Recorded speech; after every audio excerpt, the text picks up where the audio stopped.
Bonjour et bienvenue dans la revue de presse hebdo et audio du secteur retail e-commerce en France, proposée par les Digital Doers. Nous sommes le 5 janvier, c'est donc la reprise de la revue de presse après la trêve des confiseurs, l'occasion pour moi de vous souhaiter la plus belle et la plus heureuse des années possibles. Pour cette semaine, nous avons au sommaire 5 articles.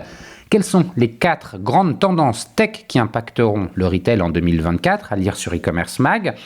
Les marques de mode préférées de la Gen Z en 2023, à lire sur Fashion United. Cette année, les Français renoncent aux soldes d'hiver, à lire sur e-commerce mag. Un marché de la décoration estimé à 13 milliards d'euros en 2023, à lire sur République Retail. Et enfin, rien ne va plus entre Carrefour et PepsiCo, à lire sur e-marketing. Je vous le rappelle, sur le site lesdigitaldoers.com, vous avez accès à une revue de presse éditée sur LinkedIn et qui rassemble les articles publiés dans la semaine sur les sites de news de notre écosystème.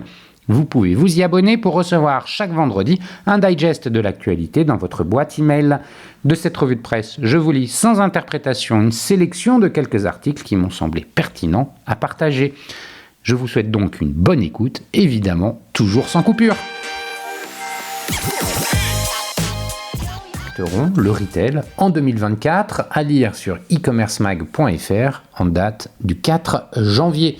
Automatisation des tâches, optimisation des stocks ou encore expérience omnicanal, Zebra Technologies, fournisseur de solutions digitales, a identifié 4 grandes tendances technologiques qui impacteront le secteur du retail en 2024. Confronté à de nouveaux défis comme la crise sanitaire, les pénuries ou encore l'inflation, le secteur du retail est amené à se renouveler sans cesse. À cela viennent s'ajouter des technologies émergentes qui, comme l'intelligence artificielle, se déploient rapidement et à grande échelle. Tout cela bouscule les habitudes de consommation. Selon la 16e étude annuelle Global Shopper Study, 85% des consommateurs se disent satisfaits de leur expérience en magasin, mais pas moins de 78% déclarent qu'ils préféreraient une expérience omnicanale. Pour relever les défis auxquels fait face leur domaine d'activité, les retailers doivent anticiper les tendances futures. C'est pour ce faire que Zebra Technologies, fournisseur de solutions digitales, a tenté d'identifier les 4 tendances qui auront un impact sur le secteur en 2024. Des vendeurs plus efficaces, automatisation des tâches et utilisation des dispositifs technologiques. Les vendeurs ont un rôle majeur à remplir car ce sont eux qui permettent d'attirer et de fidéliser les clients. Selon Zebra Technologies, les magasins doivent apprendre à utiliser leurs compétences de la manière la plus efficace possible. C'est pourquoi l'éditeur identifie l'automatisation des tâches au service de l'humain comme grande tendance de cette nouvelle année. Pour cela, les retailers doivent intégrer les logiciels nécessaires pour effectuer les tâches les plus répétitives et fastidieuses, libérant ainsi les employés pour des tâches à plus forte valeur ajoutée, comme la relation client. En outre, en optimisant la gestion du personnel, les magasins peuvent prévoir avec précision leurs besoins, optimiser les horaires et améliorer la gestion des pauses ou des changements d'équipe. En 2024, Zebra Technologies estime que le nombre d'appareils technologiques à la disposition des vendeurs augmentera considérablement, des lecteurs de code-barre portatifs aux terminaux portables en passant par les terminaux de paiement mobile, les smartphones ou les solutions de communication push-to-talk. Optimisation des stocks. Comme le démontre la Global Shopper Study, les consommateurs considèrent la disponibilité des produits comme l'une des principales raisons pour lesquelles ils choisissent de faire leur achat en ligne ou en magasin physique. Cependant, dans le contexte actuel, il existe des difficultés liées aux problèmes d'approvisionnement, à l'inflation, à la facilité croissante avec laquelle les consommateurs peuvent comparer les prix sur leur smartphone, et même à l'augmentation du nombre de pertes et de vols. Tout cela oblige les commerçants à avoir une meilleure vue d'ensemble de leur stock pour l'année qui démarre, qu'il s'agisse de la disponibilité en temps réel des produits dans les rayons, de leur localisation ou des problèmes causés par le vol et la fraude. Parmi les solutions qu'ils peuvent adopter pour y parvenir figurent les technologies RFID qui, bien qu'elles ne soient pas nouvelles dans le secteur, ont évolué en termes de taille, de coût et de capacité d'impression. Les systèmes de positionnement des stocks en temps réel qui leur permettent de détecter la position, la quantité et le prix des articles dans les magasins. Enfin, une meilleure utilisation des données et de la veille stratégique basée sur l'intelligence artificielle et le machine learning. Des expériences d'achat plus transparentes sur tous les canaux. Si plus de 82% des consommateurs reconnaissent l'importance de pouvoir examiner de visu, toucher ou essayer un produit dans l'expérience d'achat, ils souhaitent également interagir numériquement avec le magasin, que ce soit par le biais de solutions de paiement en libre service, en recevant des offres et des coupons ou en interagissant avec les vendeurs qui disposent de terminaux mobiles pour les aider ou rechercher un produit spécifique. Des concepts comme l'achat en ligne et le retrait ou retour en magasin sont aujourd'hui si courants qu'ils ne constituent même plus des facteurs de différenciant. Les clients exige une expérience de navigation, de comparaison et d'achat transparente, quel que soit le canal, ce qui oblige à repenser toutes les opérations de retail. C'est pourquoi, en 2024, Zebra Technologies prévoit l'émergence de modèles omnicanaux encore plus consolidés et plus rentables. Les efforts porteront sur le développement de la visibilité de l'ensemble du réseau de distribution, l'optimisation de la logistique inverse, l'intégration transparente des points de contact numériques et physiques, ou même l'exploitation de l'IA générative pour rendre plus d'informations disponibles et générer des contenus vidéo, d'images ou musicaux plus cohérents. Une meilleure expérience en magasin avec plus d'options de paiement et de retrait. Le nombre de consommateurs préférant utiliser des options de paiement numérique a considérablement augmenté. Paiement sans contact, caisse automatique, paiement par smartphone, possibilité de payer n'importe où dans le magasin, etc. En outre, les consommateurs expriment massivement leur désir d'une expérience rapide et efficace en magasin, ce qui constitue une occasion pour les enseignes d'investir dans des technologies qui améliorent à la fois le travail de leurs vendeurs et l'expérience client. Parmi les solutions qui marqueront 2024 figurent les caisses intelligentes capables de reconnaître les produits, d'estimer le montant total à payer, d'appliquer des avantages de fidélité ou promotionnels ou d'identifier le consommateur, mais aussi le développement de modèles de click and collect qui obligeront à repenser la configuration des parkings. Dans le même temps, les retailers devront tenir compte de phénomènes tels que la volonté accrue des consommateurs de faire des achats, ce qui implique de maintenir un inventaire précis en temps réel, de pouvoir modifier les prix numériquement et de s'aligner sur les prix des concurrents, tout en offrant des solutions de livraison plus souples.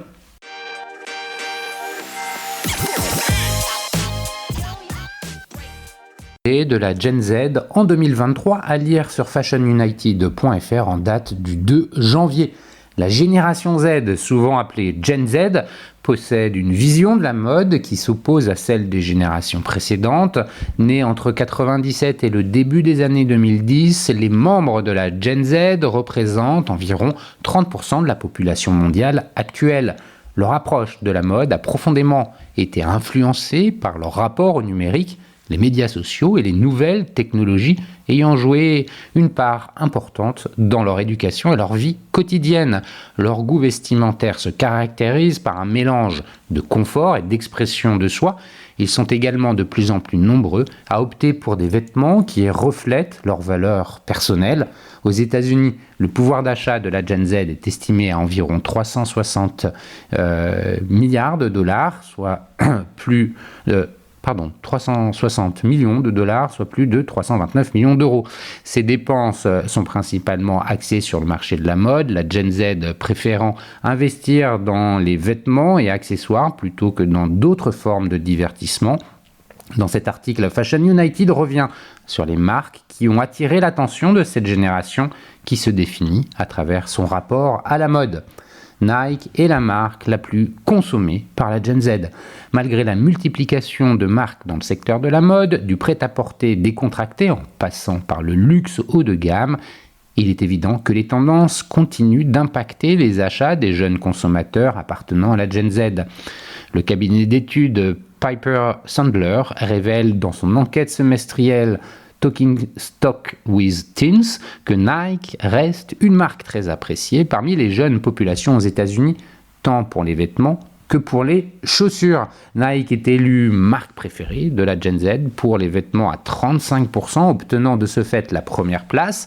Elle est suivie par les enseignes Lululemon et American Eagle qui obtiennent respectivement 6 et 4% des voix. Le détaillant chinois d'ultra fast fashion Shein partage la 4e place du classement avec l'entreprise de prêt-à-porter américaine Pascom. Les deux sociétés détiennent toutes deux une part de 3%. Les 5 marques représentant 51% des marques de vêtements préférées de la Gen Z. Nike est également la marque de chaussures la plus populaire avec une part de 61%, suivie de Converse avec 9%, puis Adidas avec 7%, New Balance avec 3% et Vans en 5e place avec 3% également. En ce qui concerne les sacs à main de luxe, les marques déjà établies sur le segment continuent de dominer le marché. Elles utilisent habilement les plateformes comme TikTok et d'autres réseaux sociaux pour engager les consommateurs de la Gen Z. La maison Louis Vuitton et l'entreprise de luxe américaine Kate Spade maintiennent une forte présence dans le secteur avec des parts respectives de 11% et 10%. Dans l'ensemble, les dépenses des jeunes consommateurs masculins américains en matière de mode ont augmenté et se sont récemment tournés vers des marques comme Nike, Lululemon, Athletica et American Eagle Outfitters. Selon l'enquête, les dépenses des consommatrices en vêtements et chaussures ont diminué respectivement de 9 et 5% d'une année sur l'autre. Cependant, elles ont augmenté de 8% dans les accessoires, reflétant des changements d'attitude.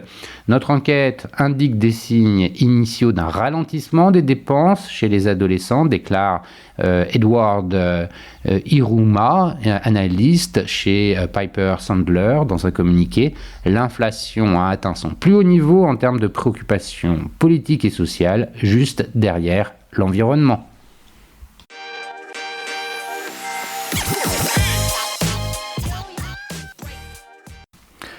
Cette année, les Français renoncent aux soldes d'hiver, à lire sur e-commercemag.fr en date du 4 janvier. Les soldes d'hiver approchent à grands pas, mais selon un sondage de l'IFOP, pour Spartoo, les Français ne seront pas au rendez-vous. Le mercredi 10 janvier sonnera le début des soldes d'hiver 2024, mais cette année, la période ne semble pas être aussi attendue que les précédentes. En effet, selon un sondage mené par l'IFOP à la demande du groupe Spartoo, 57% des Français ont l'intention de renoncer aux soldes ou de consacrer un budget moins élevé à leurs achats, contre 42% en 2021 et 56% en juin 2023. C'est le contexte économique compliqué et le pouvoir d'achat en baisse qui pousse 27% des Français à renoncer aux soldes, soit une hausse de 8 points par rapport à 2021 et une constante par rapport à juin 2023. 30% des Français souhaitent consacrer un budget moins élevé à leurs achats contre 3% des Français qui préfèrent, quant à eux, réserver un budget plus important afin de multiplier les bonnes affaires. Enfin, 40% des Français entendent ne rien changer à leurs habitudes et continuer à faire les soldes avec le même budget que les années précédentes. C'est 14 points de moins qu'en 2021 et 1% de moins qu'en juin 2023. Un panier moyen en hausse, malgré ces chiffres peu encourageants. L'étude menée par Spartoo montre que le panier moyen des Français augmente. En 2024, il s'affiche à 165 € contre 124 en juin 2023. Il reste cependant moins élevé qu'en 2021, 159 €. C'est chez les moins de 35 ans que le panier moyen est le plus élevé, à 229 €. Ces chiffres sont cependant à relativiser puisque 55% des Français ne se sont pas fixés de budget pour ces soldes. Cette année, encore plus de la moitié des Français feront les soldes par utilité et non plus par plaisir d'achat. En effet, les achats utiles arrivent en tête avec 69% des voix contre 31% pour les achats plaisir. plus de bonnes affaires sur le web. Si l'inflation et la baisse du pouvoir d'achat représentent des facteurs poussant les Français à se détourner des soldes, la préférence pour les achats en ligne doit être prise en compte. En effet, 46% des répondants pensent trouver les meilleures réductions sur Internet. En 2023, ils étaient 43%, en 2021, 41%. Parmi les meilleures affaires, 61 et 37% des Français envisagent d'acheter des vêtements et des chaussures en priorité sur Internet.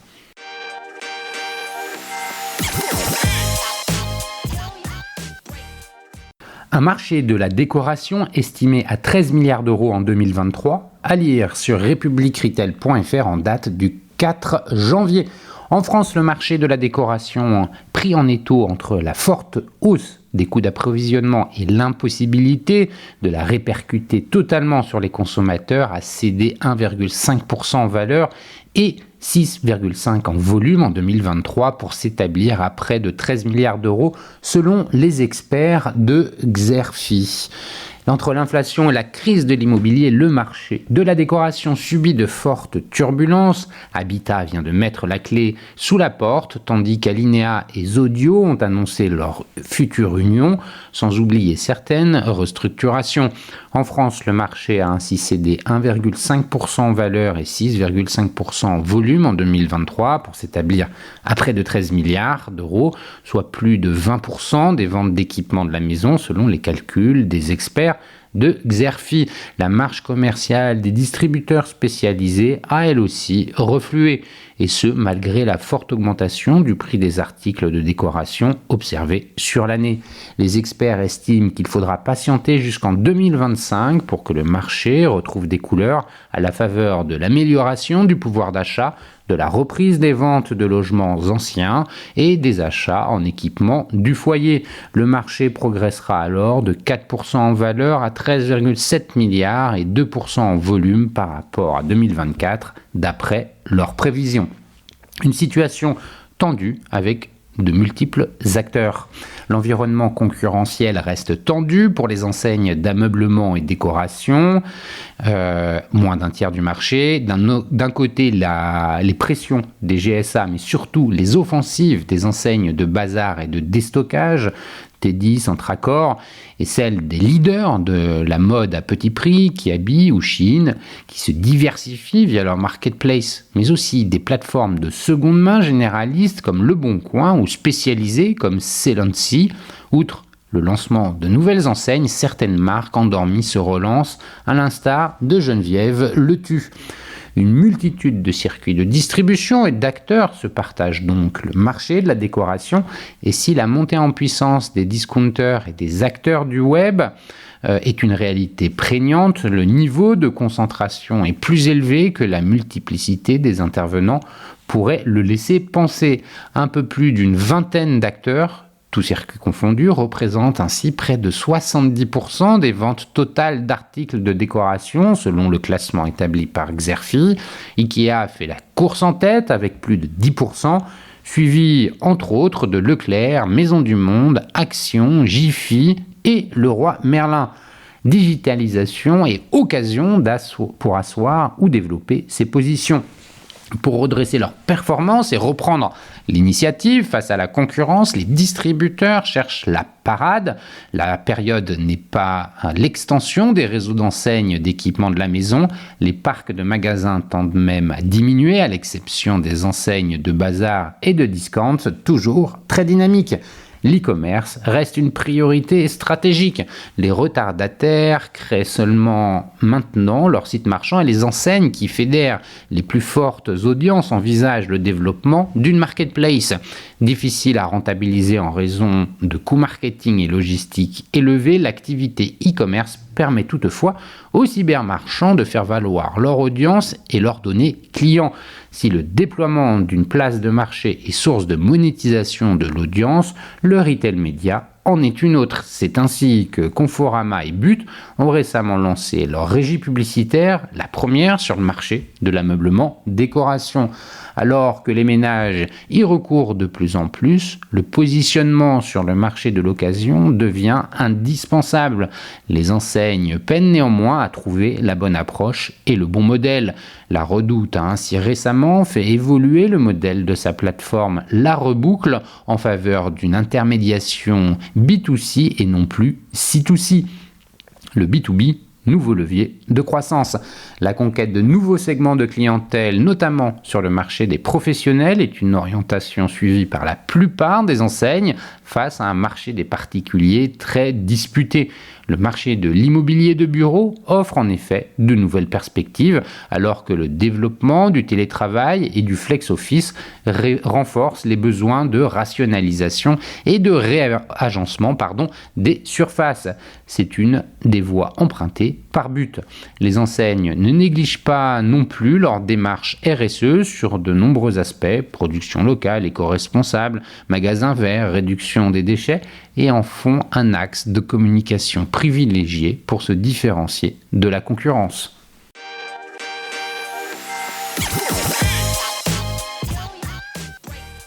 PepsiCo à lire sur e-marketing.fr en date du 4 janvier.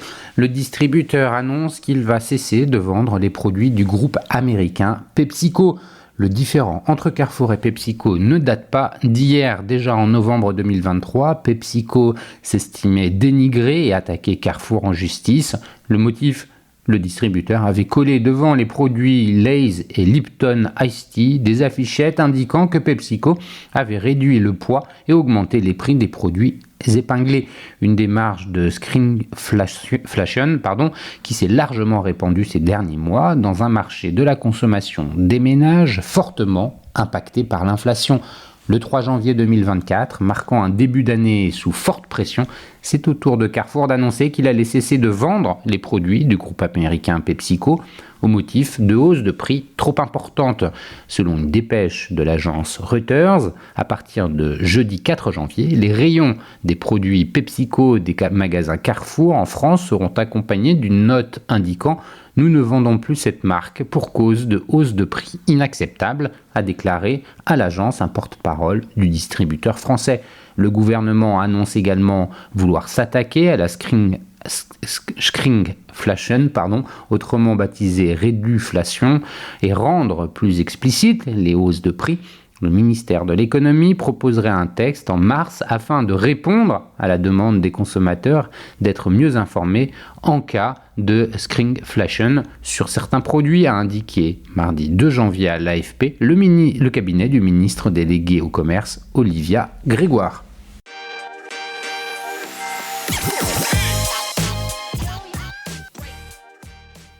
Et voilà, c'est fini pour cette semaine. Merci de m'avoir écouté. N'oubliez pas de vous abonner à la revue de presse sur le site lesdigitaldoers.com. Si vous aimez l'exercice de cette revue de presse Retail e-commerce dans sa vision audio, n'hésitez pas à me le faire savoir en m'envoyant des messages sur LinkedIn et mieux encore en la faisant connaître autour de vous. Enfin, un dernier message d'auto-promo avec les Digital Doers. Je produis des chaînes de podcasts thématiques pour les prestataires de services de notre écosystème. Donc, si vous souhaitez animer la prise de parole de votre marché, c'est l'occasion d'inviter des clients et des prospects à venir converser avec vous autour de votre proposition de valeur. Vous êtes intéressé, alors contactez-moi. D'ici là, portez-vous bien et à la semaine prochaine.